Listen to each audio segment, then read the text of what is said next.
Thank Board you. Member Maguire. Yes, thank you. Just quickly, so on that thread of, providing some certainty one way or the other in terms of what's um, needed to protect base flows potentially and the mechanisms for that versus maybe what's available for appropriation.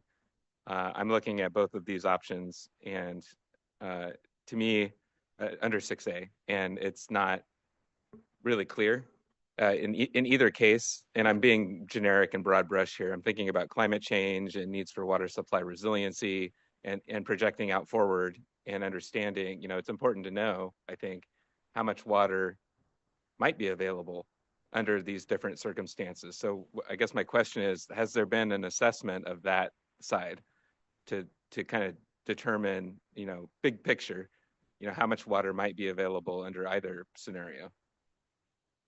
Yeah, I mean, that is something that could be gleaned from information that's available. And there's two ways I think there's existing information to inform that. One is the division has developed a water availability tool that can include the percent of unimpaired flow. It can include, a lot of different constraints. It could include either option.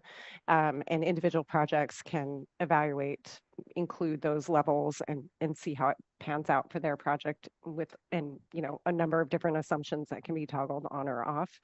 So that's one source of information I think that's more specific to a specific project. If we're looking for generally answering this question overall, how much water may exist in the system, I think it's any time that in our modeling analyses, flows are over 55% of unimpaired flow. That means the 55% of, or whatever flow level the board decides to move forward with. That means whatever that volume is over that percentage is the volume that could potentially be made available for new projects. We haven't, that I'm recalling, compiled that information. I'm looking to Matt. He can chime in if I'm wrong about that. That is something that we could do, and I think the public could do with the information that's available in the draft staff report that's out right now. I appreciate that. And I think